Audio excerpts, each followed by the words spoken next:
room where we actually stretch the parchment tends to be very, very hot because things will dry faster. So you can be 85 degrees up there and go outside and it's below freezing, so it's difficult to plan what you're going to wear. So right, these are a bunch of finished pieces, and I brought these two, figured I'd show these first. These are what we would consider manuscript. This is a calf, and you can come up and feel, I don't know where to put this so people can actually reach it.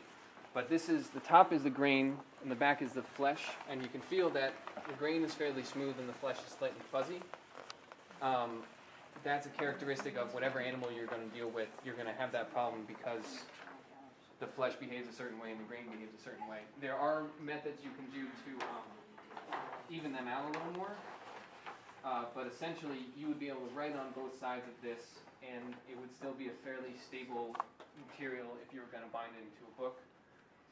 This also is similar. This one has actually had the grain largely removed, so it's much more fuzzy on the grain side.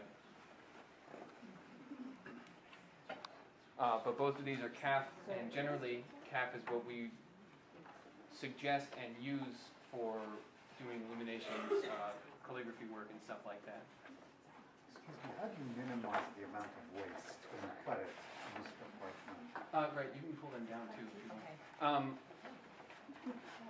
With the process like this, you're always going to have toggle marks wherever you attach one. So you're going to have to cut them off. You also tend to get a lot of bowing between toggles where the skin will pull in.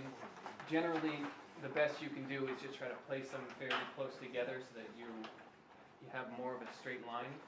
But, I mean, they're all uneven. No two are going to be exactly the same, so being able to adjust how you lay it out also makes it helpful. You can save more material if it's got a lot around the neck and not very much on the back. But, I mean, we trim everything with scissors. Very heavy duty.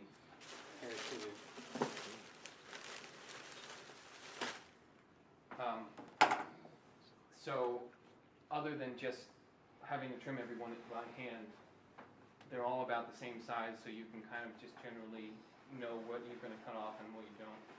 I mean, and this is also, right, free grab bag of stuff. People want to grab a piece.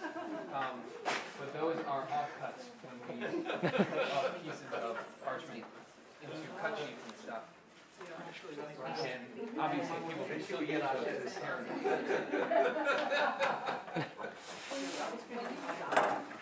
parchment, as I know you guys do a lot, is it after all of this process, or is it in the process? It's another stage essentially. You would finish the skin probably up to this stage. You don't need to clean it up very much because you're going to over dye everything anyway. And then throw it back in, soak it, and throw it in a dye bath.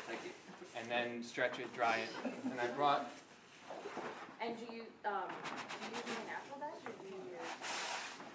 We do occasionally. This is not natural. I know that purple was a very. You also do use Yeah.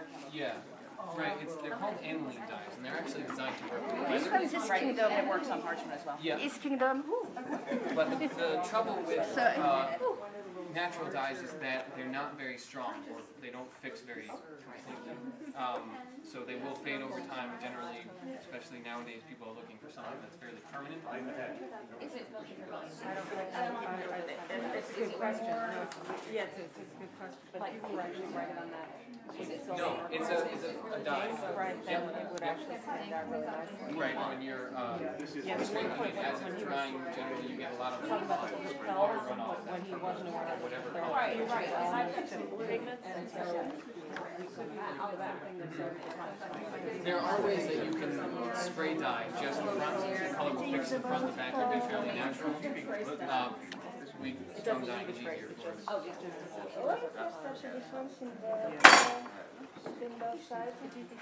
That's the grain versus the flesh side.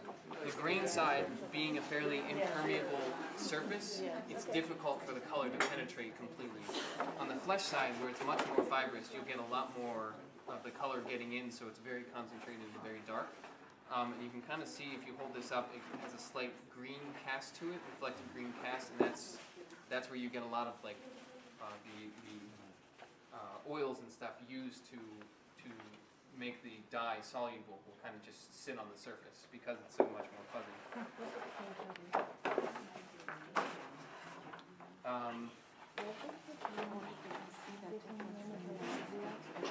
So this is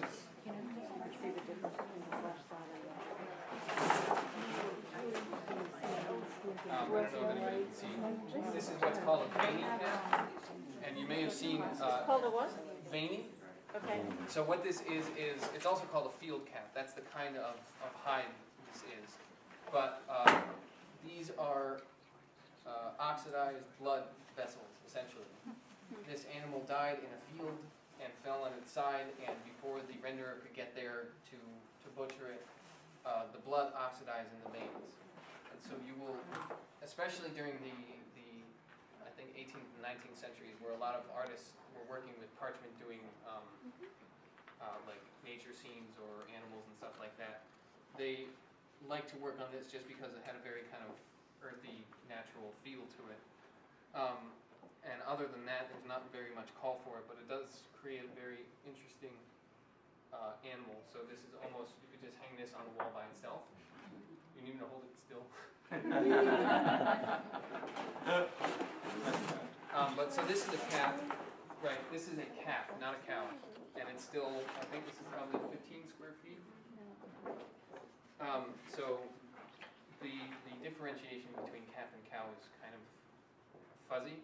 You can have veal calf that are 30 square foot sized hides, and you can have normal full-grown cow that are probably around 25 square feet, depending on the breed. This is a calf, but it was a field calf, which means that it died in the field, so it wasn't raised to full weight, but it was probably intended to be done that. What's the biggest animal you've worked with? Size-wise, we have done whole cow hides. For the bowling shoe soles that we used to do, we would get whole cow and have to split them because a lot of the machines we have only go up to about 40 to 60 inches or so. Right.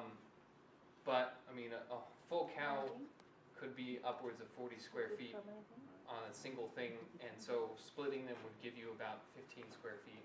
Generally, that was about the range of what we would do. Because we have some huge choir books, you know, some of the choir books are 5 feet tall.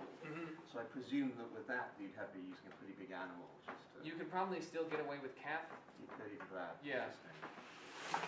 These are both calf skins, and this one is a fairly consistent, even tone all the way across. So you could get something 3 by 4 feet or so, and even up to twice this size would still be considered calf. So if they had enough sorting power or could raise the animal with the intention of doing that, they could make it large enough. This is just kind of more natural calf. This is generally what they tend to turn out like. Either Holsteins will turn out with the spots, or other breeds that we get will be a little more kind of natural modeled like this. So I presume something like a Holstein wouldn't normally be used for manuscript production, is that right? If they were going to do something like remove the grain, it wouldn't affect it. If you remove the grain, 95% or so of the coloration and character resides in the grain, so you wouldn't have to deal with it once you do that.